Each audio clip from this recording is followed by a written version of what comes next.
Olá, muito boa noite para você. 1º de janeiro de 2020 começa um novo ano e o Brasil conheceu em 2019 a nova administração, eleita pelas urnas em voto popular em outubro de 2018.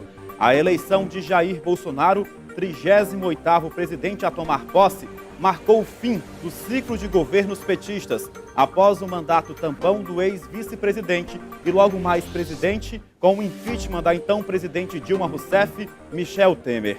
12 meses se passaram e chegou a hora do brasileiro avaliar o primeiro ano de Jair Bolsonaro à frente da presidência da República. E no União Brasil Especial de Ano Novo, vamos fazer um raio-x de diversas áreas, como política social, relações com outros países, economia, política, meio ambiente, entre outros setores.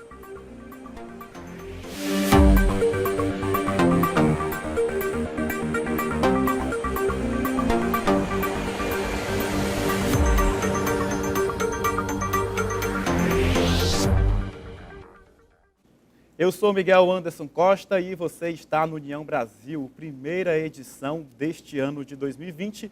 E o nosso bate-papo hoje vai ser com o especialista em relações internacionais, Ítalo Alves. Boa noite, Ítalo. Seja muito bem-vindo à União Brasil. Boa noite, Miguel.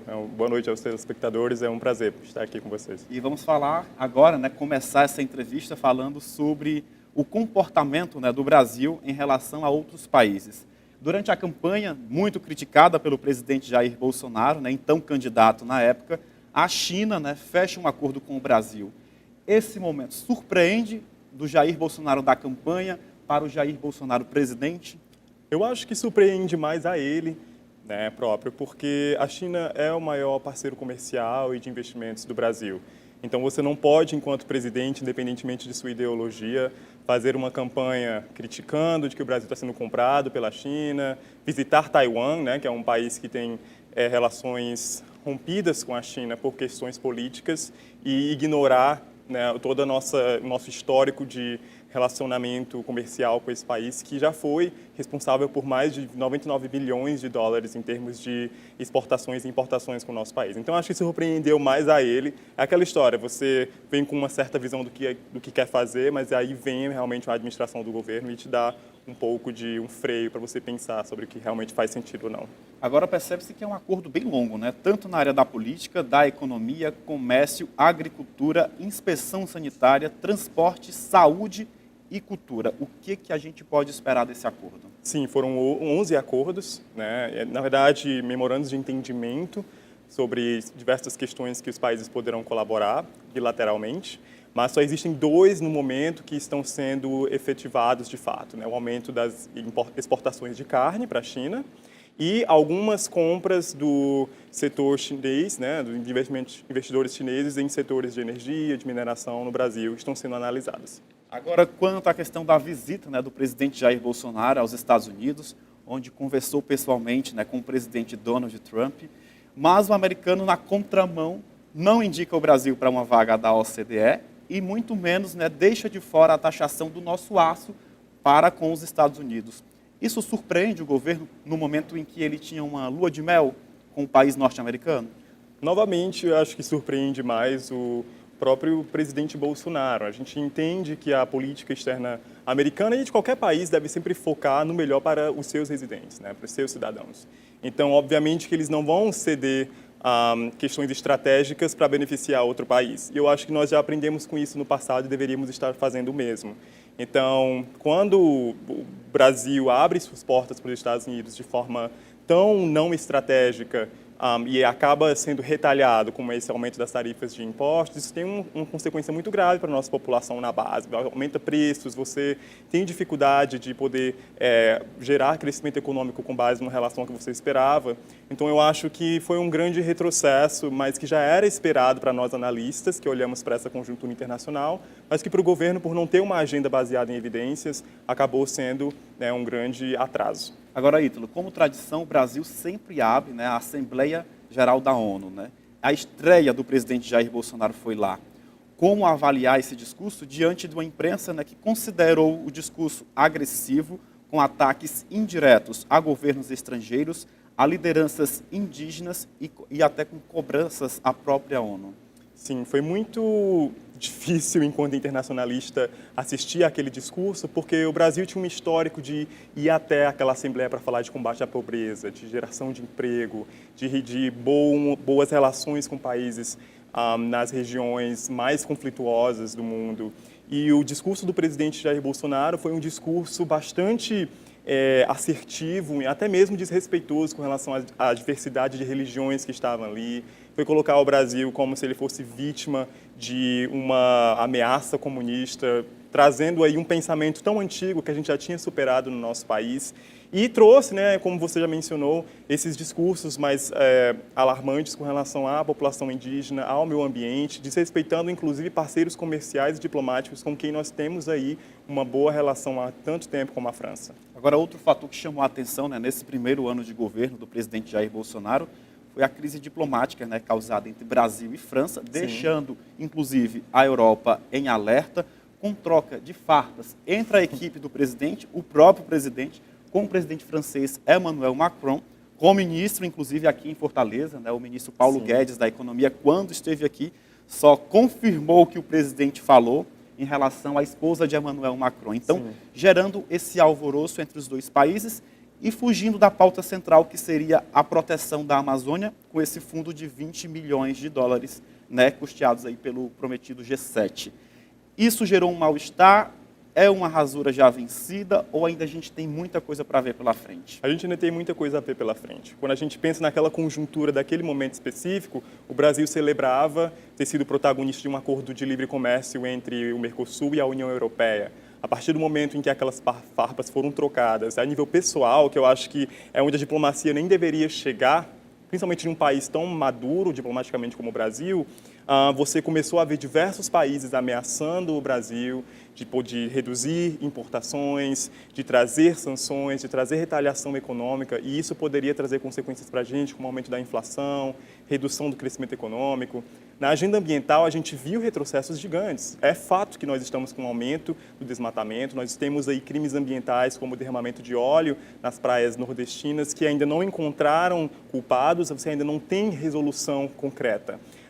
E aí agora a gente tem o nosso ministro do Meio Ambiente, Ricardo Salles, indo até a COP, né, a Conferência do Clima em Madrid, pedir dinheiro para preservar o meio ambiente. Mas como que você vai pleitear dinheiro de países desenvolvidos para investir no seu país se você não está respeitando a própria agenda e seus compromissos com essa pauta? Agora, a questão das queimadas na Amazônia, né, gerou um alerta no mundo, um alerta global. Há quem diga que a Amazônia é o pulmão do mundo. Se é ou não, a proteção cabe ao nosso país com auxílio de outros países. A Noruega, por exemplo, chegou a suspender recursos. Sim. Isso dificulta para que a gente possa reduzir os índices de desmatamento no país, onde é um dos maiores, já que o INPE já trocou de direção várias vezes durante esse governo do presidente Jair Bolsonaro, mas fica uma lacuna, né? Que políticas eficazes estão sendo aplicadas para garantir a proteção deste que seria o pulmão do mundo? Deixa a desejar ainda neste aspecto? Claro, assim, nós tivemos uma redução de investimento, na verdade a ameaça da redução de investimento por outros países que não estavam vendo o seu recurso sendo investido de forma devida, mas nós temos, para além do financiamento, um desmantelo da gestão da política pública ambiental. Então, nós tivemos aí, durante a gestão da ministra Marina Silva, a criação de uma estrutura bem robusta, que dava orgulho do Brasil fora, em termos de proteção, de participação da sociedade civil, na gestão mesmo do meio ambiente. E com a reforma administrativa que tem acontecido ao longo do ano, nós vimos que grandes conselhos, grandes estruturas e institutos que tomavam conta da Amazônia foram desmantelados sob a justificativa de contingenciamento de recursos, ou então com uma agenda ideológica não justificada com base em evidências que o governo trouxe para a questão da Amazônia. Então, esses países muitas vezes têm sim razão de poder estar colocando maiores sanções sobre o Brasil em termos de redução de recursos, mas nós precisamos tomar essa pauta com mais seriedade, porque meio ambiente não é só você proteger árvores e animais, é desenvolvimento econômico, né, cultura, é diversos fatores que justificariam aí um desenvolvimento melhor para o nosso país no futuro. Agora, ainda em relação a essa questão da Amazônia, né, o presidente Jair Bolsonaro disparou contra as organizações não governamentais, né, que elas estariam provocando isso para receber mais recursos estrangeiros. Mas, a partir do momento que ele fala isso, ele não apresenta uma prova concreta, né? Então, isso coloca mais lenha nessa fogueira e esse debate acaba gerando aí para um lado que não é tão bom quanto a preservação da Amazônia? Sim, na verdade é um tema geral no governo Bolsonaro. Assim, muitas declarações e muitas decisões são tomadas com base em achismo, não necessariamente com base em evidências. Não há evidências concretas de que organizações não governamentais estão ateando fogo na Amazônia. Pode haver casos? Pode, mas a gente não pode generalizar isso sobre um setor inteiro. A gente tem que ter responsabilidade, porque quando a gente tem uma fala tão inflamada como essa, a gente pode estar prejudicando quem realmente ajuda a preservar a Amazônia. Então, isso foi irresponsável, ao meu ponto de vista, analisando um chefe de Estado como o Jair Bolsonaro. Agora, durante a campanha de 2018, o presidente Jair Bolsonaro, né, só para quem está em casa entender um pouco melhor, tinha um certo apreço, né, por Israel, né? O ministro veio, na época, para a posse do presidente Jair Bolsonaro, mas aí Benjamin Netanyahu não consegue, né, se manter à frente do poder. Então, o presidente vê aquela aparência de que ele tinha uma semelhança de governar o Brasil, indo por água abaixo em um dos países em que ele admirava, né? Isso deixa o governo um pouco na saia justa, já que Benjamin Netanyahu não conseguiu manter-se no poder em Israel? Eu acho que sim. Eu acho que, na verdade, essa não é nenhuma pauta prioritária para o governo. Fala isso mais para agradar uma certa base eleitoral, que são os judeus do Brasil, que tem muita força econômica, mas eu não acredito que isso prejudica muito a posição do Brasil naquele país. Eu acho que o Brasil, historicamente, nós devemos saber que ele sempre reconheceu a Palestina, né, enquanto Estado, e agora ele sai dessa posição para reconhecer Israel, e somente Israel, e negar a Palestina, e isso traz um retrocesso para nós grande naquela região dos Emirados Árabes, principalmente comercialmente falando. Há ameaças, há sempre o risco de que aqueles países vão cortar relações comerciais com o Brasil, mas a gente precisa esperar que nos próximos 3 anos isso não vá continuar crescendo em termos de risco, porque senão a gente vai realmente estar bem encrencado. Afinal, nós exportamos muita carne, muitos produtos para aqueles países. Agora, Ítalo, vamos fazer a nossa primeira pausa. União Brasil volta já já. Vamos falar sobre economia, política social, meio ambiente, entra na pauta do programa de hoje e a gente volta já já.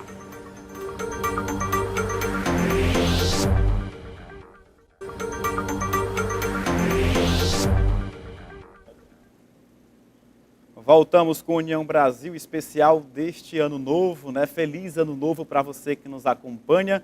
E na edição de hoje estamos avaliando os 12 meses do governo do presidente Jair Bolsonaro. Vamos para cá agora e o nosso convidado é o especialista em relações internacionais, Ítalo Alves. Ítalo, vamos começar esse segundo bloco avaliando, né, os atuais indicadores da política social, né, do governo do presidente Jair Bolsonaro na comparação com governos anteriores. O que a gente pode observar? Bom, atualmente nós temos um grande problema no Brasil, que é o desemprego. Nós temos 12 milhões de brasileiros que estão desempregados, endividados e sem perspectiva de melhoria. É fato que já conseguimos gerar durante o ano 900 mil novos empregos, isso é bom e nós precisamos sempre reconhecer isso. Mas, de fato, são empregos que têm diversas influências de sazonalidade, muitas vezes são empregos com redução de direitos, né? A gente está vendo um contexto de reformas econômicas que, de certa forma, são necessárias, mas com projetos não tão perfeitos sendo aprovados, e isso tudo vem com desmantelo de direitos, etc. Então, a gente precisa pensar qual é, de fato, o tipo de desenvolvimento econômico que a gente quer para o país e cobrar o presidente, cobrar o governo com relação a isso. Essa pauta, de fato, econômica tem sido mais tocada através do Congresso do que necessariamente do próprio Executivo. No Congresso Nacional, nós temos um grande projeto sendo articulado, que é a Agenda Social, que tende a dar uma resposta para a população com relação à extrema pobreza. No Brasil, hoje, a gente tem mais de 22 milhões de pessoas vivendo em pobreza e 12 milhões de pessoas em extrema pobreza, sendo que 9 milhões aí dessas pessoas são crianças com idades entre 0 a 14 anos. Então, essa é uma pauta urgente sobre a qual a gente não vê muita gente falando sobre. Agora, Ítalo, o que chama a atenção é que em 6 meses, né, do governo do presidente Jair Bolsonaro, o presidente da Câmara, né, deputado Rodrigo Maia, do Democratas do Rio de Janeiro, chegou a afirmar que o governo não gostava de pobre, né? Então, isso reforça essa falta de compromisso, essa falta de zelo, né, do governo para essa camada da população? Com certeza. Eu acho que quando você vê um governo cuja principal agenda econômica é um corte de gastos públicos, você vê um distanciamento de uma política econômica no Brasil que já deu muito certo no passado, que era você aumentar os investimentos públicos. Porque você não pode ver isso apenas como aumentar o gasto do governo, mas quando você investe dinheiro público, principalmente na base da pirâmide, você vê que aquela população mais pobre, ela pega aquele dinheiro não para acumular para si, mas ela investe em outros setores da economia e ela vai movimentando a economia ao seu redor. Então, quando você tira o recurso público de forma não baseada em evidências, você prejudica essa população. E você não vê o governo Jair Bolsonaro apresentando nenhuma proposta concreta, nenhum planejamento para a redução da pobreza, da extrema pobreza, para melhorar os indicadores socioeconômicos da sociedade. E isso é muito preocupante em um país tão desigual como o nosso, que só tem aumentado a desigualdade nos últimos anos. Então, nós precisamos nos questionar enquanto população, será que as prioridades desse governo estão certas nesse momento? Agora, quanto à questão de manifestações, o governo enfrentou, essas manifestações quando apresentou um contingenciamento, mas para o movimento popular, o movimento sindical, cortes em áreas importantes, saúde, educação, cultura e até a pasta da economia também entrou na faca, como se diz no popular. Esses bloqueios, ou cortes ou contingenciamento, como se falam por aí, prejudicam o desenvolvimento dessas áreas, mas tem uma PEC que garante esse tipo de atitude. Como que fica o governo a administrar diante desse cenário em que ele tem uma meta a cumprir? Sim. Em primeiro lugar, contingenciamento, que significa você atrasar o repasse de certos recursos, é uma prática bastante costumeira, em diversos governos. Todos os governos implementam isso no começo da gestão, atrasam ali um pouco aquele repasse de recursos, porque a receita não vem de imediato, mas implementam ao final do ano. No caso da estratégia do governo Bolsonaro, houve contingenciamento, mas também houve bloqueio. E bloqueio não retorna para a população.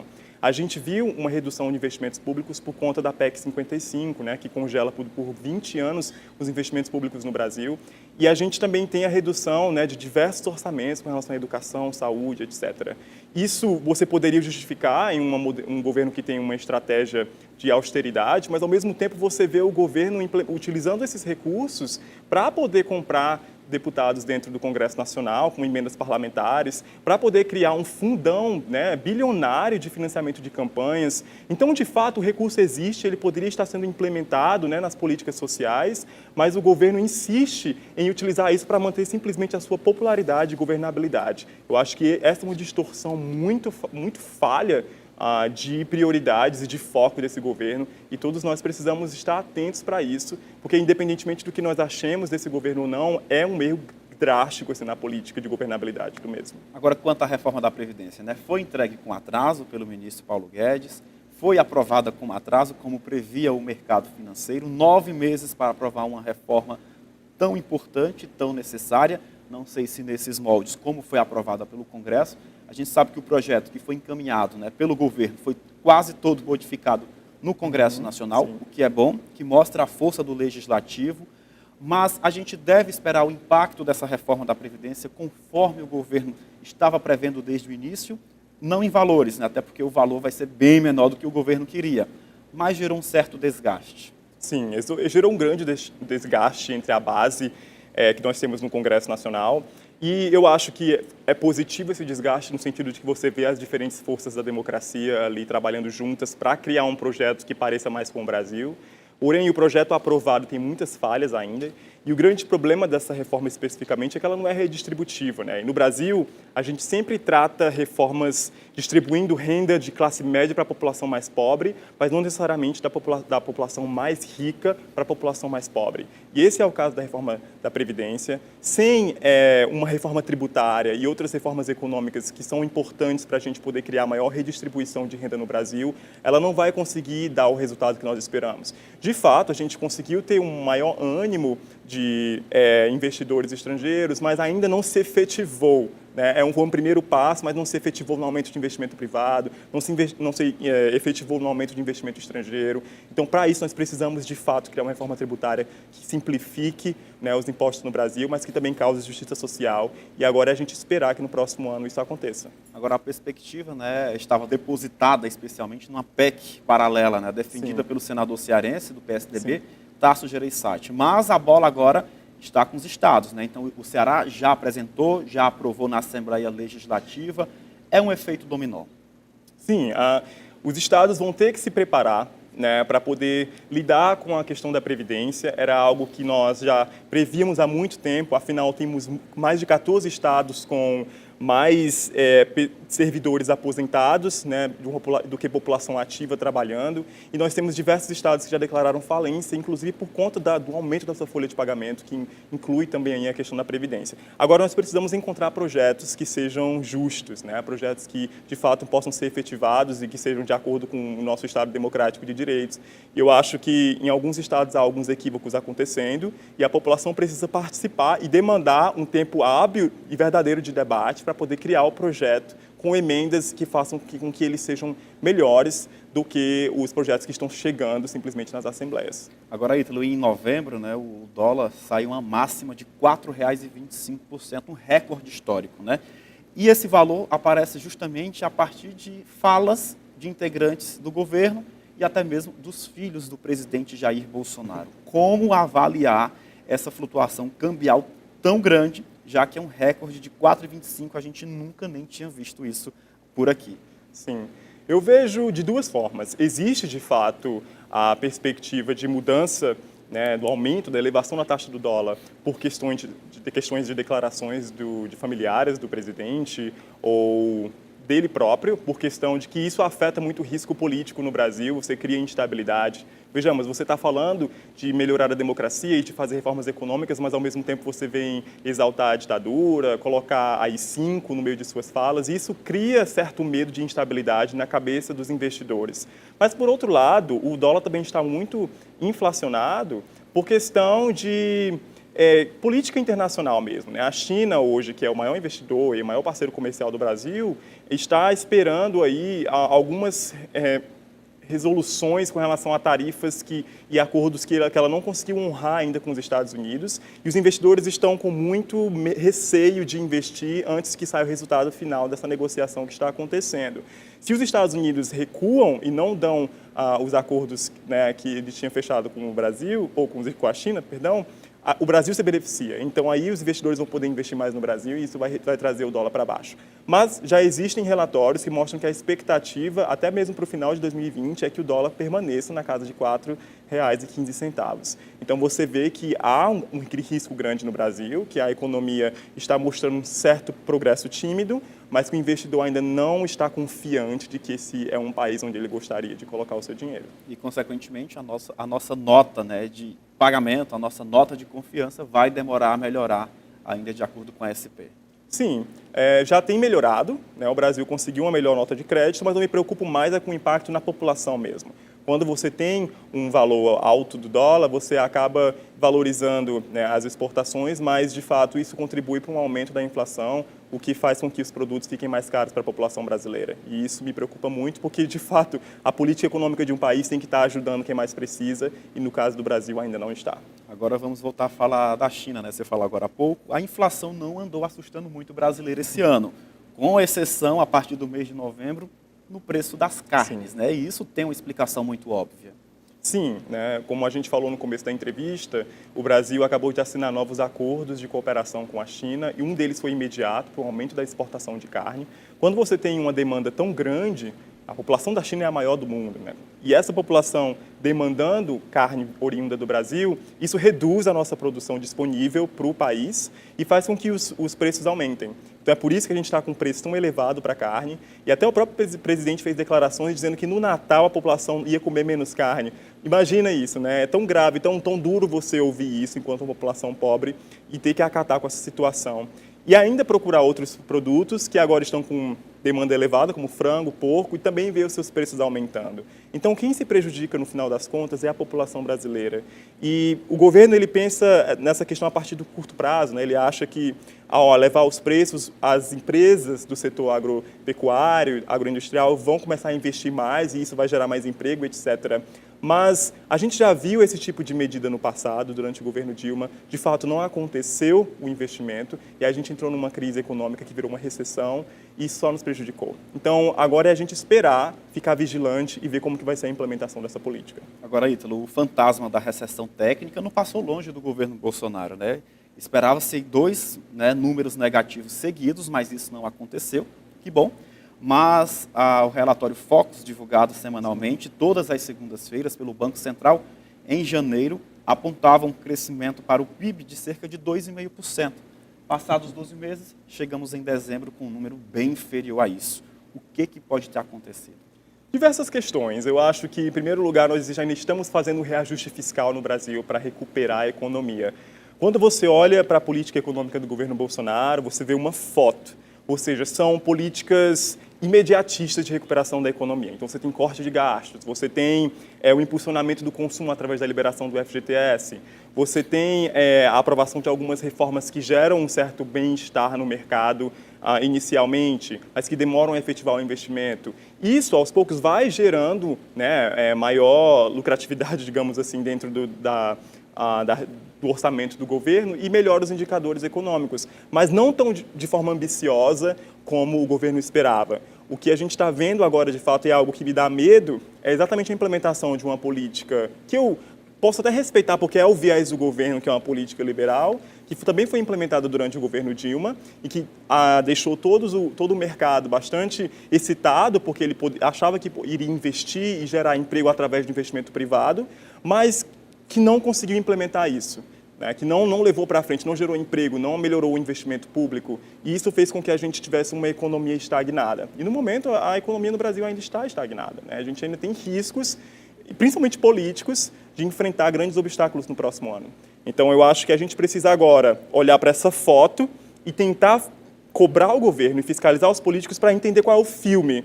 Pelo que eu vejo do cartaz e do elenco desse filme, eu vejo que é um filme de terror.